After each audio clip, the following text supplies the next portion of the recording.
happy that our final speaker is Mr. Jeroen Maurits. Mr. Maurits is the Senior Policy Advisor and Chief Negotiator at the Dutch Ministry of Infrastructure and Water Management. And he will give us a glance behind the scenes of this negotiations. Again, rather complex process. Thank you. Yes, indeed it is. Thank you. Good to see you all. As Maarten said, I work for the Ministry of, it's now called Infrastructure and Waterworks, not Environment, so that's an older name, I'm sorry. It's an older presentation on that point. In the Directorate General of Civil Aviation and Maritime Affairs, and with a small team we do the bilateral negotiations with third countries, indeed to acquire traffic rights to go to the Netherlands and vice versa. I will go through the main points. It's a little bit legal, but we have to do it, I'm afraid. The basis is the Chicago Convention of 1944, in which the key principles are enshrined of our system. The first one is Article 1, which speaks for itself. It's sovereignty. It basically states that contracting states recognize that every state has complete and exclusive sovereignty over the airspace above its territory. That was made explicit at the end of the Second World War because you don't want anybody to come in without permission. And that has been refined by two articles, 6 and 5. 6 is the most important one for us, which regulates scheduled air services and states that no scheduled international air service may be operated over or into the territory of a contracting state except with the special permission or other authorization of that state and in accordance with the terms of such permission or authorization. And the other one is Article 5, right of non-scheduled flight permission for unscheduled charter services, which is generally left to national law and policy. This special permission can be given in all sorts of forms. There is no specific way in which you should give that or can give that, but it has grown out into a bilateral system of air service agreements in practice. And also in EU law now, it has grown into a system in which the EU also makes block agreements with countries or groups of countries. Just to define what this is, a scheduled air service is a series of flights that possesses all of the following characteristics. It's logical. It passes through the airspace over the territory of more than one state, performed by aircraft for the transport of passengers, mail or cargo for remuneration in such a manner that each flight is open to use by the members of the public. It is operated so as to serve traffic between the same two or more points, either according to a published timetable or with a flight so regular or frequent that they constitute a recognizably systematic series. Not so much for cargo, but for passengers service. This is it has to be open to members of the public. That means that you have to be able to buy a ticket under the system of Warsaw or Montreal.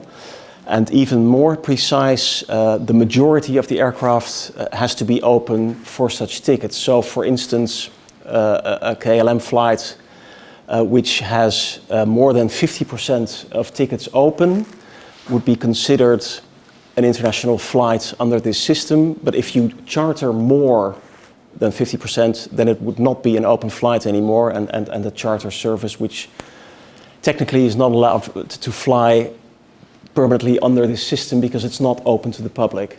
That's the sub-legal part of that definition. A lot of you are aware probably of this system. The system which underlies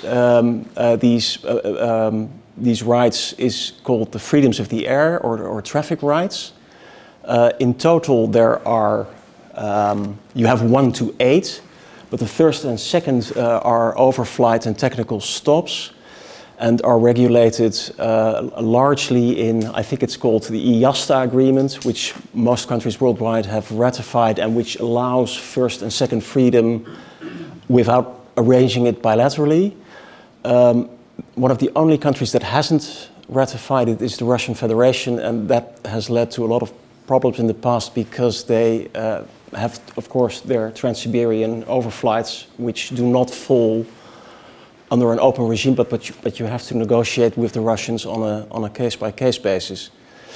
When we negotiate, we look basically only at third, fourth, and fifth freedom traffic rights for passenger and cargo services, or for both. Well, they speak for themselves again. The third freedom is the right to fly into the territory of the grantor state and there discharge traffic coming from the flag state of the carrier. That can be cargo or passengers, or both. Fourth is the vice versa, in which you fly into the territory of the grantor state and territory traffic destined for the flag state of the carrier. So, for instance, taking passengers again, if you have, as KLM, a service between Amsterdam and Tokyo, third freedom would give you the right to bring passengers from Amsterdam to Tokyo, and fourth would give you the right to bring them back again to the Netherlands. Same goes for cargo.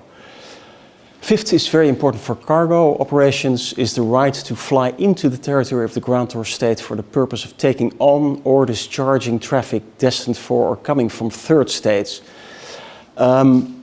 This is best illustrated with an example. If you, for instance, as a cargo airline fly, again, let's say Amsterdam-Tokyo, you could require fifth freedom traffic rights on points between the Netherlands, for instance, and Japan, for instance, in Turkey. And then you'd have the right to discharge cargo or take on board cargo in Turkey destined for the Netherlands or Japan. And for that you need, of course, permission in the bilateral between the Netherlands and Japan, but also the bilaterals between Netherlands and Turkey and Japan on the other side. So you need to have a sort of full package of freedom rights to have the possibility to use fifth freedom. You can also get it on beyond points, not on the intermediate, but also on beyond points. So that's points behind Amsterdam or points behind Tokyo, for instance, in the US. But you also have to negotiate them with all countries involved. Just a brief mention, because it comes back as a question all the time. Sixth freedom is what is basically the model that big hub and spoke carriers use, and which, for instance, if you look at Skyscanner and if you buy, if you compare tickets to, let's say, from the Netherlands to Tokyo again, you will find that if you buy, for instance, a KLM ticket point to point, that it most likely will be more expensive than if you fly with Lufthansa. Lufthansa will offer you most likely a ticket which is a little bit lower, but then you have to fly first, of course, to Frankfurt and then fly on to Tokyo. And in that way, hub and spoke models work because the airlines fill their remaining space with passengers from, for instance, other European countries in order to make their business worthwhile. Specifically for the Netherlands, that's interesting because we have a small home market, so we really need to have people on sixth freedom basis to fly via the Netherlands. The other part which we look at closely when we look at traffic rights is the route schedule which you're allowed to fly. They're all contained in our air service agreements as annexes. These are the most liberal route schedules we have. We try to negotiate them in our bilaterals the last years. And they basically say you're allowed to fly from all points in state A. If you're, for instance, a KLM, a Dutch carrier, all points in the Netherlands. All intermediate points worldwide between the two countries that you're talking about. All points in state B, let's say again Japan, and all points beyond Japan in this case, and then vice versa. And of course, that's a mirror of state B, which has the same rights. But you can also limit this. In old air service agreements, you see a lot of technicals. They have intermediate lists which you are allowed to fly, some which you are not allowed to fly. You can also limit it to, for instance, Amsterdam, and say you're not allowed to fly to Eindhoven. Or so some countries have limitations, some do not. But we try to keep them open. And then, of course, fifth freedom, but you have to negotiate that separately. That can be then granted in a negotiation on intermediate and beyond points per air service agreement. Wait. This is a little bit technical, but we have to go through this also. In the past, we had a rule in our air service agreements that said that national substantial ownership and effective control of airlines should be in the hands of nationals or national states. So up to 2002, all our bilateral service agreements says that Dutch designated airlines should be majority owned. In our case, it's majority owned and controlled by the Dutch state or Dutch nationals. But due to EU law, there was an important ruling in 2002 and said that those ownership and control clauses are discriminatory because they violate the freedom of establishment of EU carriers, and that certain elements of our air service agreements fall within the competence of EU law. This had a lot of effects because this means basically that we had to open up our bilaterals. All EU member states had to open up their bilaterals and make these national ownership and control rules into EU ownership and control. So from now on, for instance, Iberia could, if they establish themselves in the Netherlands, because they are an EU airline, they could say to us, we want to fly under your bilateral system as well, and we want to make use of your traffic rights. The other way around, KLM could do that in Spain as well. The link that is still there, and that is also important, is that you have to be established in the Netherlands. So, and the establishment criteria have a sort of limitation on the number of airlines which are allowed to fly under our system. So this doesn't just mean that all EU airlines can fly under our system. You still have to be established in the Netherlands. What happened after 2002 is that the Commission developed an external aviation policy. And they first said, of course, you have to bring all air service agreements in conformity with EU law. So member states have to do that, and the Commission as well. And you have to implement EU standard clauses. So what happened after 2002 is that in all these bilaterals, we had to scrape out the ownership and control clauses and put in EU ownership and control clauses. And the Commission did the same as well. And they did that. Wait. Oh, sorry.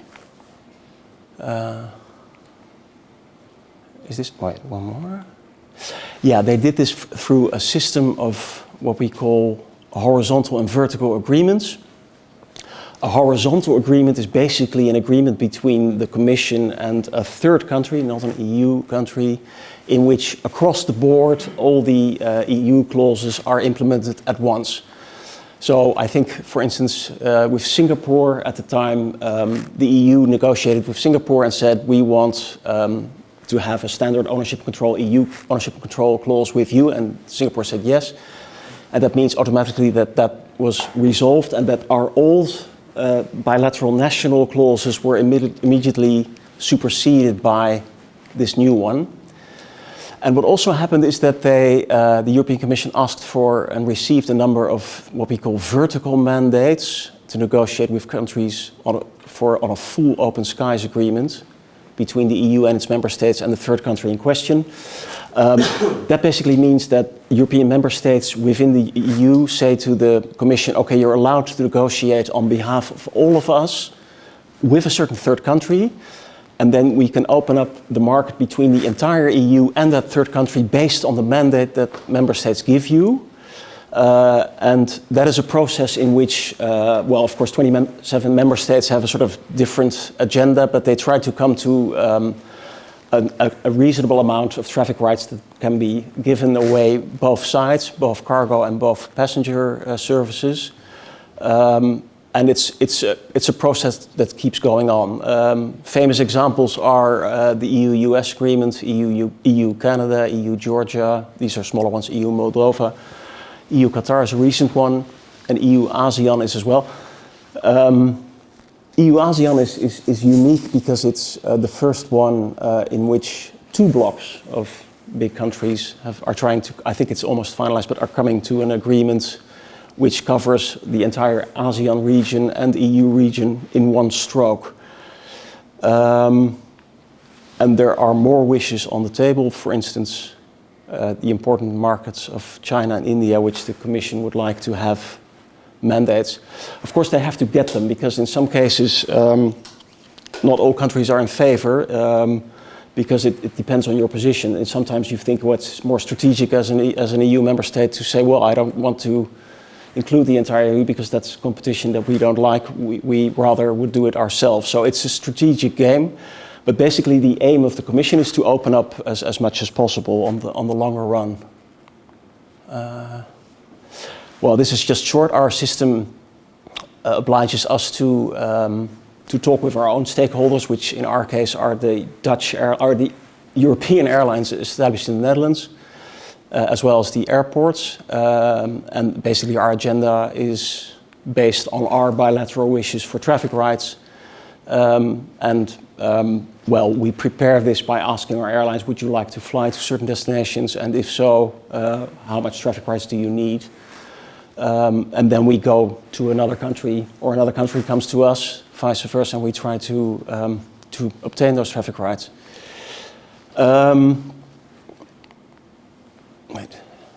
Yeah, this is our normal bilateral system. We do it, basically we try to do it in 1 or 2 days. We put the outcome of these negotiations in a memorandum of understanding, sometimes a record of discussions or agreed minutes.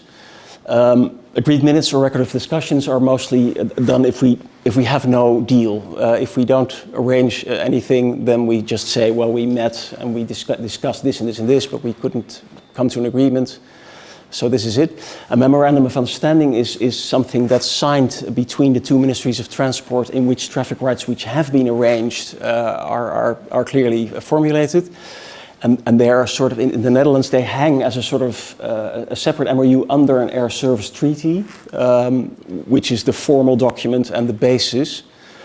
And what we have to do is we have to inform the EU of the outcome of these negotiations and what we've got, and also because they want to know if we, for instance, have obtained EU clauses if that was necessary. And they have a CIRCA system, which is a system which has the track of all 27 member states and has data on all the air service agreements that have been arranged with third countries. If we amend our air service agreements, we have to do it through our national ratification procedures in the Netherlands. That is through second chamber and first chamber, and then we can finalize a new agreement. Let me see. Just to illustrate this a little bit, I have given you some examples. I would like to give some examples. For instance, Suriname, which is an important market for us, we had a single designation of KLM in 2004, and we negotiated it to triple in 2004. Sorry, up to 2004 to triple in 2004. KLM and SLM are the designated airlines by both sides. At the time, Martinair tried to operate briefly still as passenger services from 2006 to September 2008, but it turned out not to be very viable, so they stopped. I won't go into much detail, but this was for us a politically tricky dossier because of the tariff esse. Tariffs are reasonably high in the summer and in the winter season, and people from Suriname complained that those tariffs were high and that they could only visit their friends and relatives in summer and winter due to the summer and winter holidays. We did a report on that market, and well, it turned out that they were high but not unreasonably high, so that was okay. Another example, just an example again, this is pre-ASEAN, is Vietnam. We did negotiations in February 2010. And we made designation from single to dual. We agreed on tariffs, commercial activity, security, and a new article on user charges and safety. So those were changes in the air service agreement. And we upped the capacity from 3 to 7 frequencies per week. And we put in a code-share regime and an open route schedule. So this is a sort of standard air service agreement negotiation. Finally, Cambodia, which was a wish of KLM. They would want to start code-share operations with Bangkok Airways from Bangkok to Phnom Penh. But we didn't have anything with Cambodia, so they said we need a formal air service agreement, so we negotiated one, and we came up with a multiple designation regime. Well, this is basically the regime: 7 Pax Combi flights per week, an open cargo regime. Yeah, this is for cargo interesting: 5th freedom traffic rights for Pax Combi and cargo operations on all intermediate and beyond points. So this is in Southeast Asia for our carriers and Europe for Cambodian carriers. This is a typical construction in which you sort of give it away on both sides and open it up, and an open code-share regime. Sometimes it fails. This was sort of tricky one to do.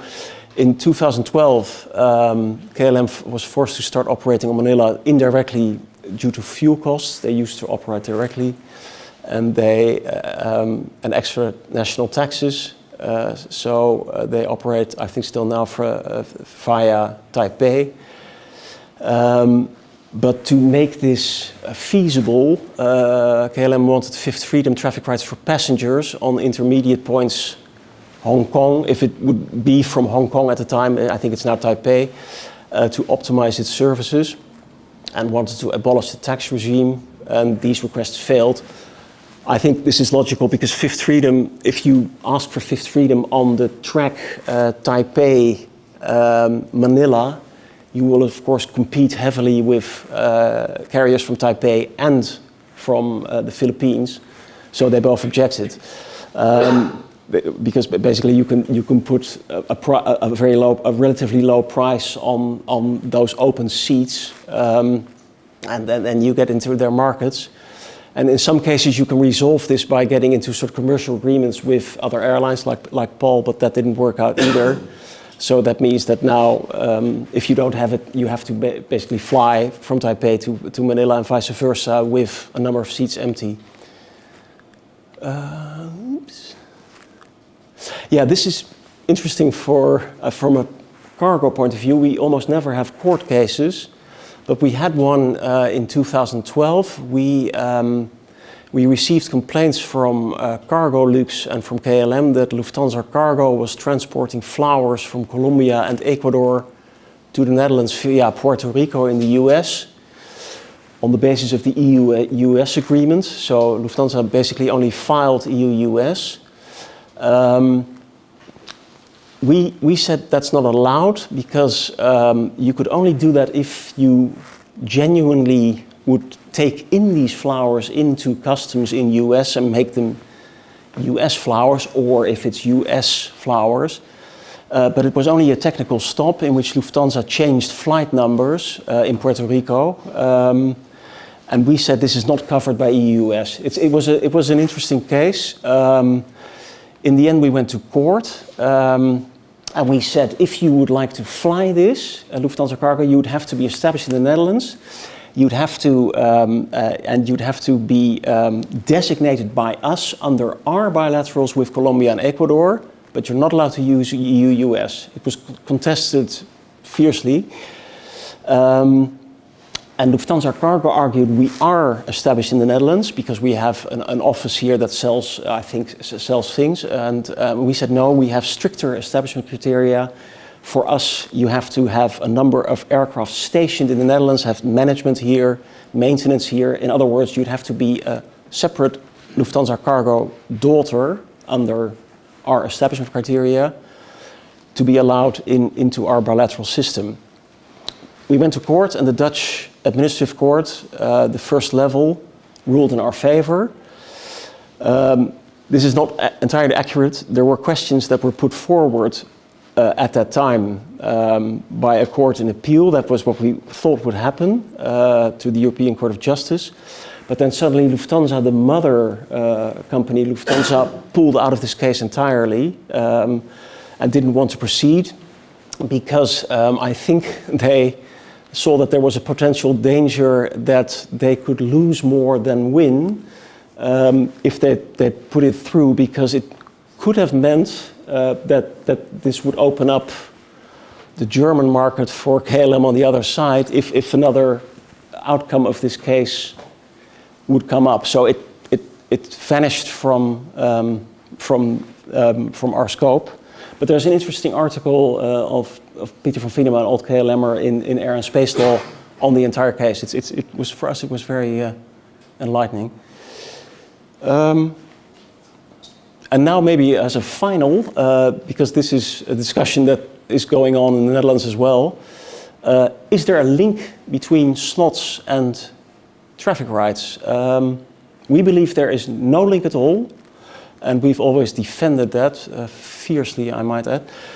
We had that first with a Russian airline, Air Cargo, in the IATA winter season 2017 and 18, in which a link was made by the Russian authorities between Trans-Siberian overflights and lack of slots of Air Cargo. So basically the Russians threatened to pull out the Trans-Siberian overflight permission of KLM on all their Asian destinations if we did not guarantee slots for Air Cargo on Schiphol. And we said, well, we cannot do that because slots is something that is governed entirely by the slot regulation 9395 and falls under the sole competence of the slot coordinator.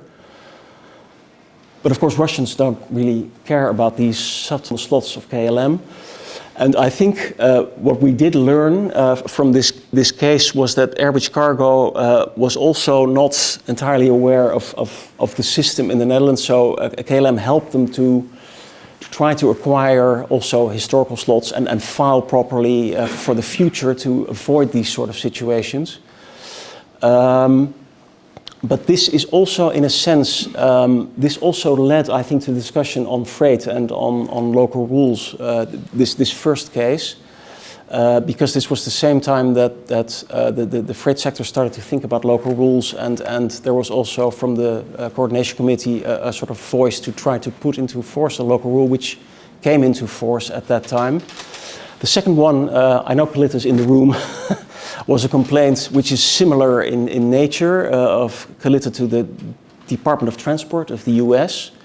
This concerned slots for the winter of 2018 and 19. Pelita didn't have, or you may correct me, but historical slots at the time, and said that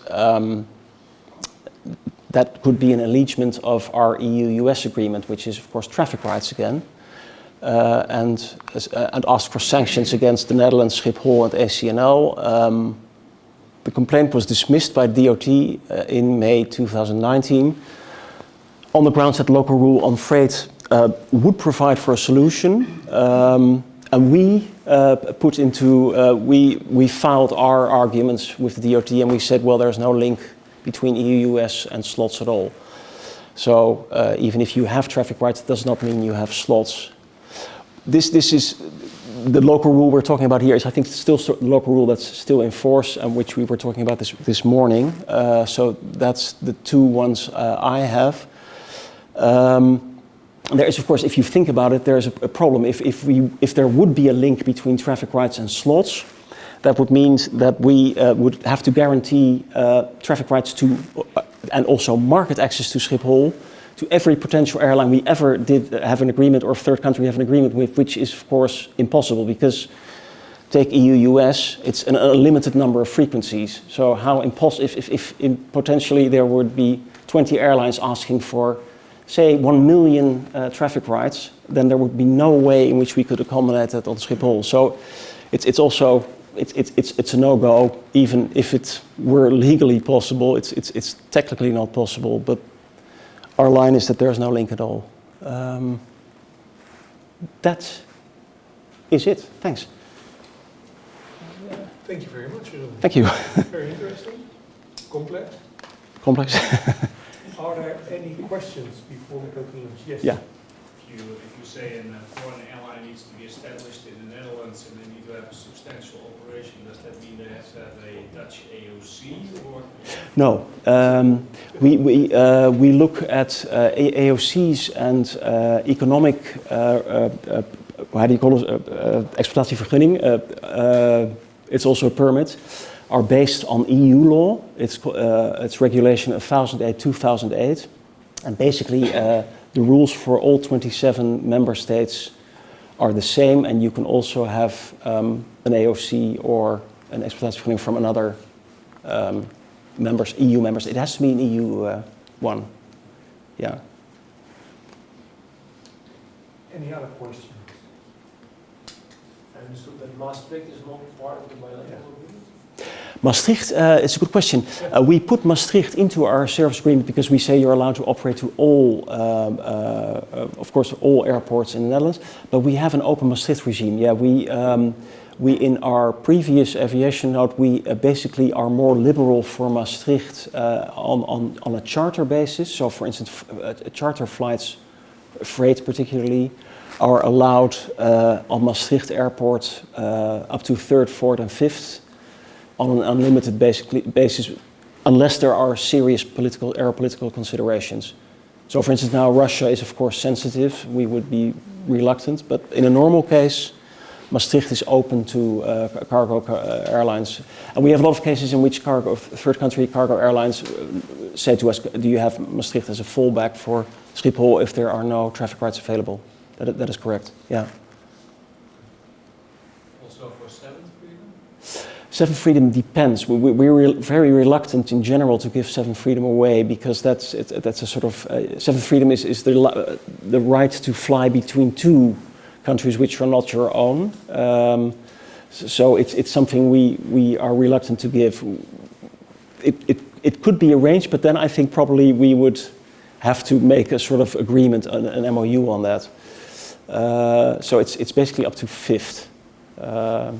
7th is in my experience very unusual because there are it can be done, but it's yeah.